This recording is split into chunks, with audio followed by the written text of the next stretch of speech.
Hi, welcome to the watch party building up to the e-launch of Wide Angle Conversations Season 2. Wide Angle Conversations is a series of interviews with inspirational women who have created success for themselves. This season is sponsored by Diamond Apple, an e-commerce platform selling unique diamond jewelry. Visit their website and their Facebook page. Details are given to you in the comment box. I have with me today Lavinia Thanapathy. Hi, Lavinia. Hi. Lavinia is, of course, an interviewee on Wide Angle Conversation Season 2, a multifaceted, very inspiring woman. So Lavinia is here with us. Thank you, Lavinia, for coming in and joining us for the watch party. It's my pleasure to be here. Lavinia is a champion of gender equality. She is a bestseller author, and she does keynotes and also offers workshops. Lavinia's signature workshop is Embrace the Crazy. So I would want to start with asking Lavinia, how do you embrace something as crazy as we are in right now? Yeah, it's such a crazy time. This is the only way to describe it. I can't even think how history is going to report what happened, in 2020. You're right. Embrace the crazy is all about change. I learned long ago that we all say change is a constant. We're not really ready to deal with it. We deal with it in mechanics. You move this thing to there. I go from this job to another job. But a lot of dealing with change is internal. It's about really believing that you can turn problems into possibilities and changing a crisis into a celebration. It really is a lot of internal work to deal with change. And most people are not prepared for that. And this is why when I do the talk about Embrace the Crazy, I talk about the personal things, individual things that people can do and companies can do as well to help prepare themselves. Because a lot of what you need to deal with is built on strength that you already have. So like a muscle memory, you need to build muscle memory for change. That's right. And this is what will hold you in good stead. Right. So Lavinia, right now, I think as you very much said, that change is a constant, we keep saying, but now is the moment when we're actually really experiencing what change is and what it can do to people. So could you tell us what are some of the things that individuals can do at this time where change is also constantly changing? Yeah. And the big thing is we're changing, but we're also having to sit very still. Yeah. And this is, as you said, we were chatting earlier and we talked about the first time in history, you get to be a superhero by staying at home and watching Netflix. It's never going to come again. People should enjoy this. The thing is, that's also it's against our whole nature to spend so much time in isolation, to spend so much time away from other people. It really is a time for introverts to shine. I saw a quote, introverts should call all their extrovert friends to make sure they're all still alive and kicking, because it really is against many of our natures to spend so much time inside. And my number one tip for people is the tip that I give people when they're going through change anyway. It's a 3-step process, which is to get up, get dressed, and get out. Right now, my get out has to be changed because you can't really get out. Although I'm lucky enough, and some of us are lucky enough to have a garden. So if you have one, go outside. If you have a balcony, go outside. But instead of get out, is to get emotionally connected with someone else. So I've been using my telephone for actually calling people. Did you know telephones can do that? You can actually call people on their phone and talk to them. And I've been doing that every day. And I've been reaching out to someone new in my contact list almost daily to actually have a conversation with them, not just to text them or email them. And this is a wonderful way to connect with people if you haven't seen them for a while, and to keep in touch with people who might be isolated at the moment. So my advice is still the same. Get up, get dressed. A lot of people are hanging around in their pajamas every day. Don't do that. Put some clothes on. You don't have to put your suit and tie on. You just have to get dressed. Yeah. It's a wonderful mindset shift. It's a really healthy way. Make sure no matter what you're doing today, that you get dressed. I know. And comb your hair, people. Comb your hair.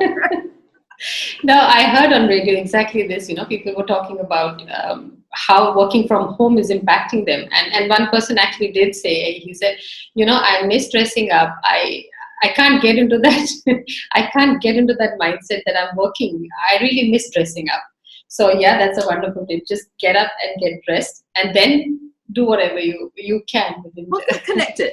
Find a way to get connected. If you can go outside, or even if you can just open a window and breathe some fresh air, whatever you have, use that. Whatever, open a window, lean out the window. You've seen those stories in Italy, where people are leaning out of their window and even playing tennis. So you don't have to do that. Just lean out of your window, breathe some fresh air. This is the get out part. So get up, get dressed, get out. It's still my best advice. It is very healthy for your mind. The second thing is to have a constructive thing I'm going to do today.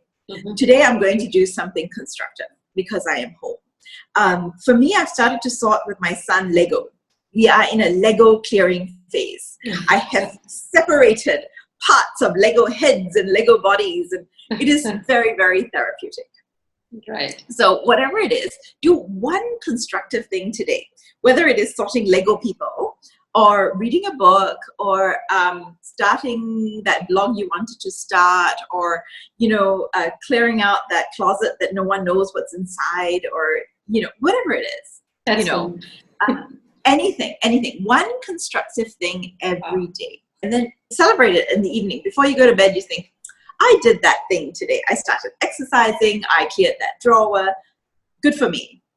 True.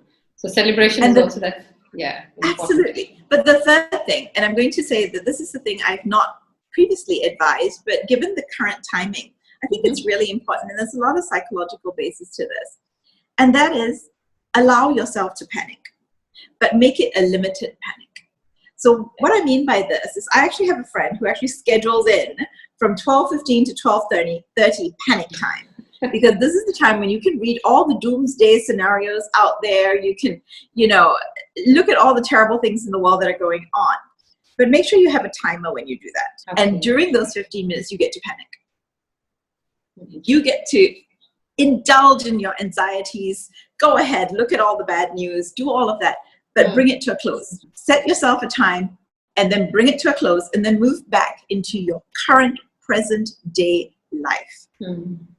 Well, this is wonderful, because that's what is happening, right? You're panicking, and you're in that panic mode for a really long time because there is a lot of negative news. I, for one, myself, am doing that. But this is really an amazing tip that you've given us.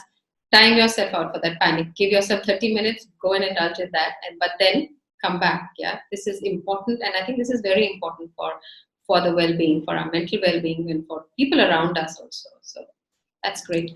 Absolutely. And the truth is, Margaret Mead said, the first sign of civilization in humankind is when you can find a bone that has healed. So when you're looking for skeletons, the first sign of civilization is to see a leg bone that has healed. It's only when our civilization reached a point when we could help each other, when we were willing to tend to someone's broken bone, we were willing to take them away from danger and provide someone who couldn't help us back.